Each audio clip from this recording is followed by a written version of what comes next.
Terima kasih Nabi Ibrahim, kekasih Allah. Dari kisahmu aku belajar bahwa kelalaian seorang ayah dalam melaksanakan tanggung jawabnya tidak menggugurkan kewajiban sang anak untuk berbakti kepadanya. Alangkah indahnya dirimu saat berkata kepada ayahmu Azar, "Wahai ayahku, janganlah engkau menyembah setan. Wahai ayahku, sungguh aku khawatir engkau akan ditimpa azab dari Tuhan yang Maha Pengasih." Lalu, saat ayahmu mengabaikan peringatanmu, engkau tetap menjaga etika dan sopan santunmu sebagai anak, seraya berkata, "Semoga keselamatan dilimpahkan kepadamu, aku akan meminta ampun bagimu kepada Tuhanku."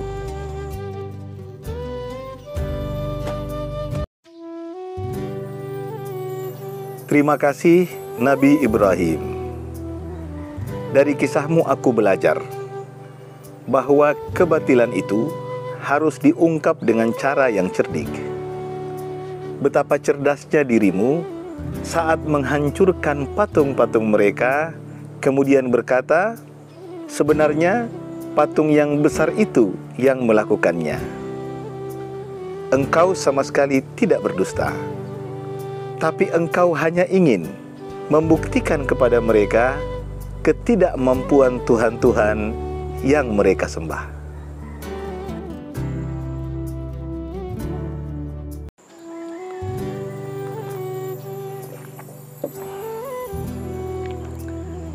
Terima kasih Nabi Ibrahim. Dari kisahmu aku belajar bahwa patung-patung yang disembah itu bukanlah pahatan-pahatan batu dan kayu saja. Di dalam jiwa-jiwa manusia ada juga patung-patung yang disembah.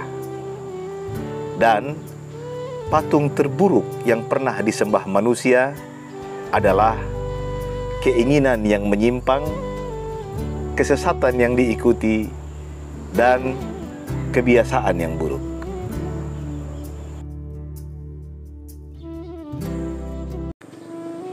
Terima kasih Nabi Ibrahim. Dari kisahmu aku belajar bahwa yang ada di dunia adalah sebab-sebab yang berlaku bagi manusia dan tidak berlaku bagi Allah.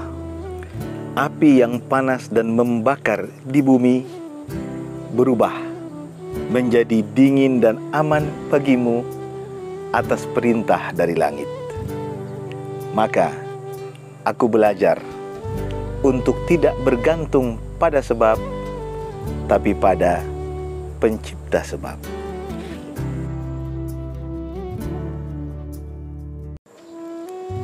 Terima kasih Nabi Ibrahim. Dari kisahmu aku belajar bahwa Allah tidak butuh makhluknya sama sekali. Bila Allah memberi tanggung jawab sesuatu kepada seseorang, maka itu tidak lain dan tidak bukan adalah kehormatan baginya. Allah bisa saja memerintahkan malaikat Mikail untuk mengguyurkan air yang tumpah ruah ke atas api, atau memerintahkan malaikat Jibril untuk memadamkan api itu dalam sekejap mata. Tapi engkau, wahai Ibrahim, saat engkau melenyapkan dari hatimu segala harapan kepada manusia, Allah penuhi harapanmu. Saat engkau hanya bergantung kepada Allah, datang jawaban secara langsung darinya.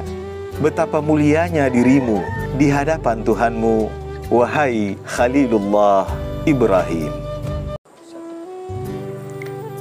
Terima kasih Nabi Ibrahim.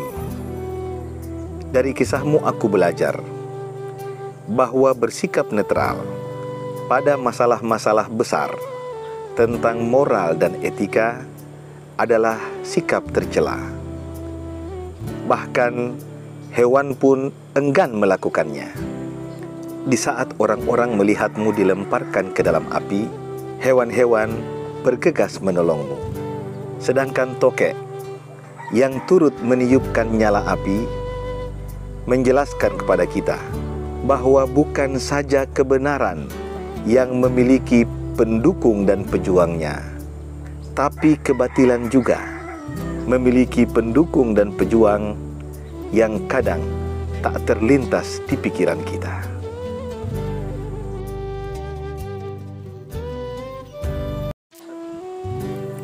Terima kasih Nabi Ibrahim. Dari kisahmu aku belajar bahwa penguasa yang paling buruk adalah yang dungu dan ditaati.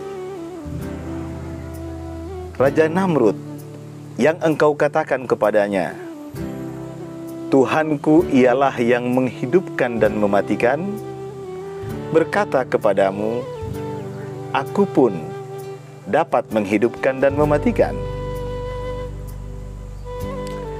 Lalu dia membebaskan seorang terpidana hukuman mati dan menghukum mati seseorang yang tidak bersalah.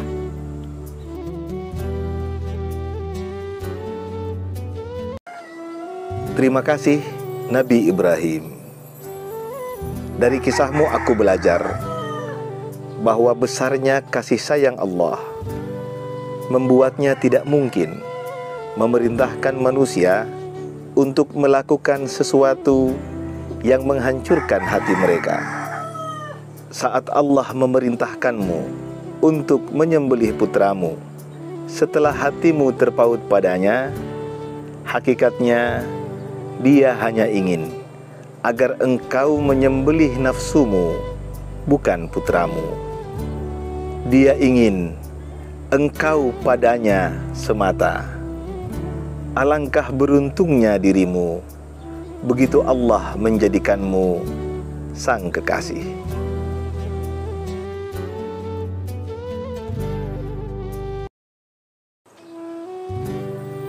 Terima kasih Nabi Ibrahim. Dari kisahmu aku belajar bahwa kata kiasan adalah pilihan yang bisa menghindarkanku dari berdusta. Engkau memberitahukan kepada Fir'aun bahwa Sarah adalah saudara perempuanmu. Kiasan yang indah. Persaudaraan yang sejati adalah yang bersumber dari rahim iman, bukan dari rahim ibu.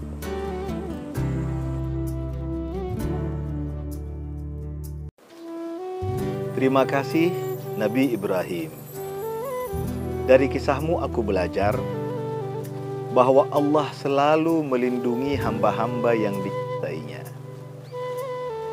Ketika Raja Mesir bermaksud buruk terhadap istrimu, Sarah, Allah melumpuhkannya, lalu mengembalikan Sarah kepadamu dalam kondisi terpelihara dan suci seperti sedia kala.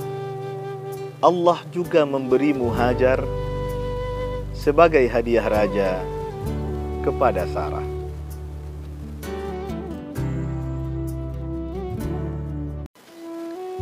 Terima kasih Nabi Ibrahim, kekasih Allah. Dari kisahmu aku belajar bahwa setinggi apapun tingkat keimanan seseorang, dia tidak mungkin berada di luar fitrah manusiawinya.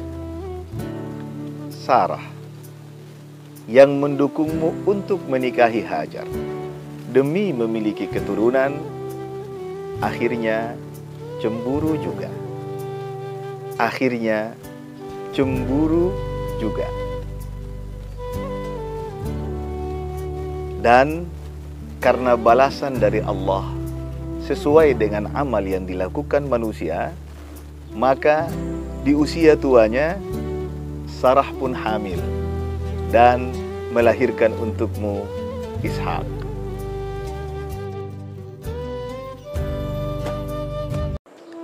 Terima kasih Nabi Ibrahim.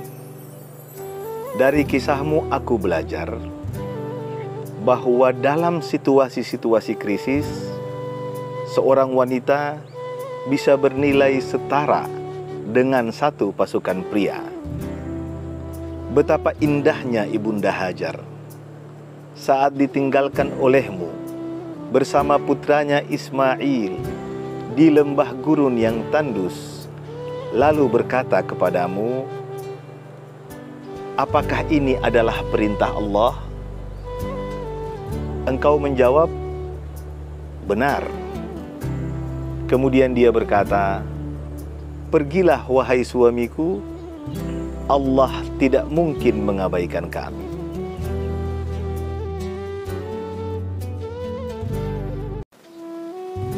Terima kasih Nabi Ibrahim. Dari kisahmu aku belajar bahwa jika Allah mencintai seorang hamba, maka dia akan didaya gunakan untuk agamanya. Karena Allah mencintaimu, Dia menugaskanmu untuk membangun Ka'bah. Dan saat engkau melembutkan hatimu untuk patuh kepadanya, Dia melembutkan bebatuan di bawah telapak kakimu, lalu kedua telapak kakimu tertancap di atas bebatuan itu, maka jadilah Maqam Ibrahim, situs telapak kaki Nabi Ibrahim.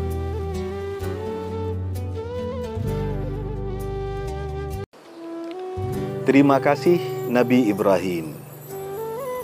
Dari kisahmu aku belajar bahwa seorang ayah tidak boleh memutuskan hubungan dengan anak-anaknya setelah mereka menikah.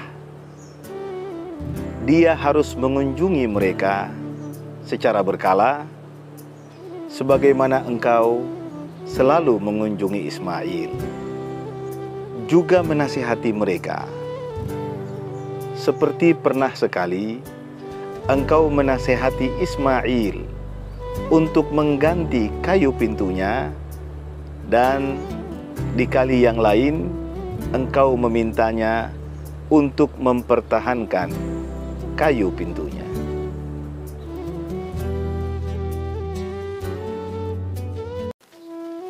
Terima kasih Nabi Ibrahim.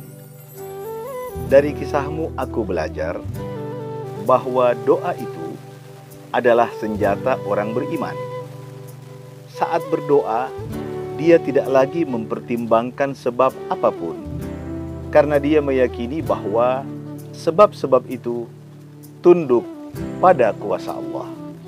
Betapapun istri dan anakmu berada di lembah gurun yang tandus, engkau tetap berdoa dan berikanlah mereka rizki dari buah-buahan.